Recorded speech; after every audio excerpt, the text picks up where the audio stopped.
Well, I finally got my one purchase I made from the MMP sale in.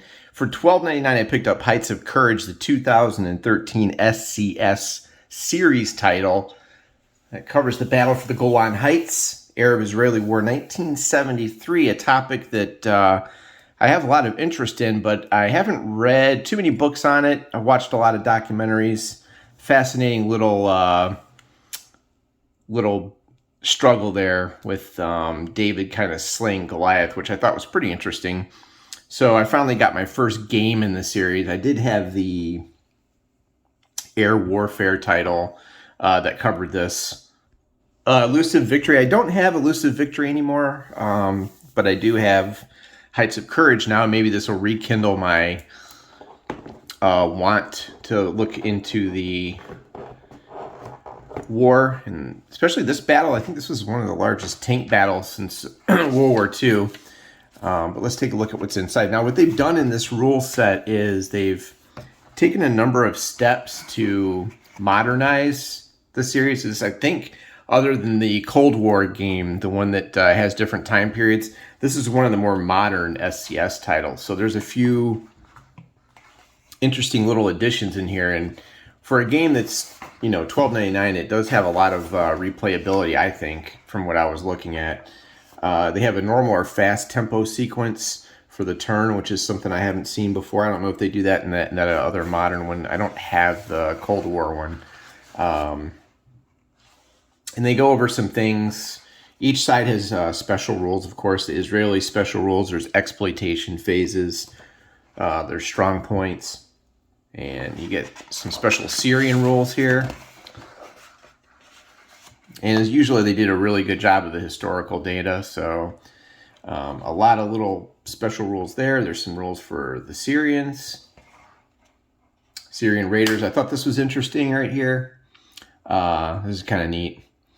If a Syrian unit begins the Israeli movement phase in a hex that denies access across impassable terrain and that unit is marked out of supply, the Israeli player can retreat that unit one hex as desired, so it no longer blocks the road. And then there's these scenarios here. And you have 4.1, the Battle for Golan Heights, the long version. And then we have the Historical Battle short version. And Operation Badir, which I believe this is their learning scenario for this one, but I'm not 100% sure. I think it would be interesting to play this one. But again, I got to do some research on this before I kind of dive in, so I know everything that happened. Here's this scenario here. And turn length could be 6, 10, or 17, which I kind of like that. I like the variable aspect of that scenario. It's kind of neat. And then you just have your order of battle in the back. And this would be the one time I'll probably follow this selected bibliography where they can, you know, they go over a few of the books you should read. So I'll probably definitely take the advice and look into some of these. I think it would be interesting. And your standard back charts summarized here. And the counter is only one sheet. You know, this is one of the smaller SCS games. Some different looking counters than I'm used to for an SCS title. They look, I don't know, something about them looks a little bit different, but I can't quite place my finger on it.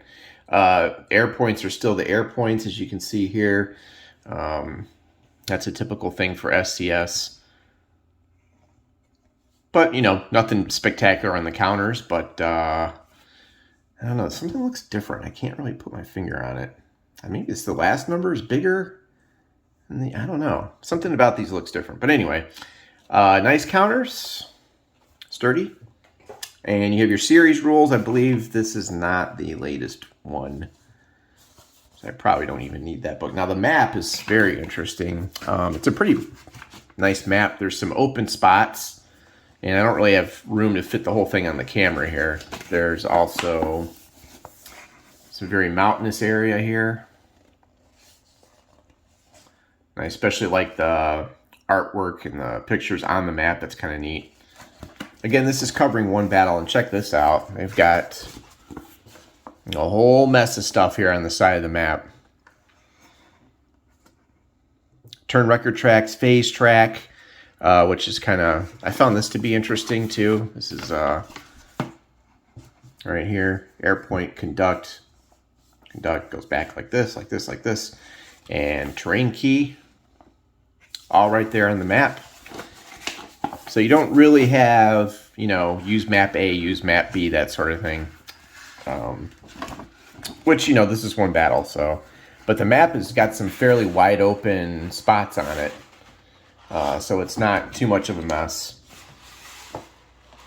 So I'm definitely going to like that. And that's about it. So I got this one for $12.99. That's a heck of a deal if you ask me. Then you can see on the back here, we got our customary dice. And then you can see the title on the back. Yeah, here you go.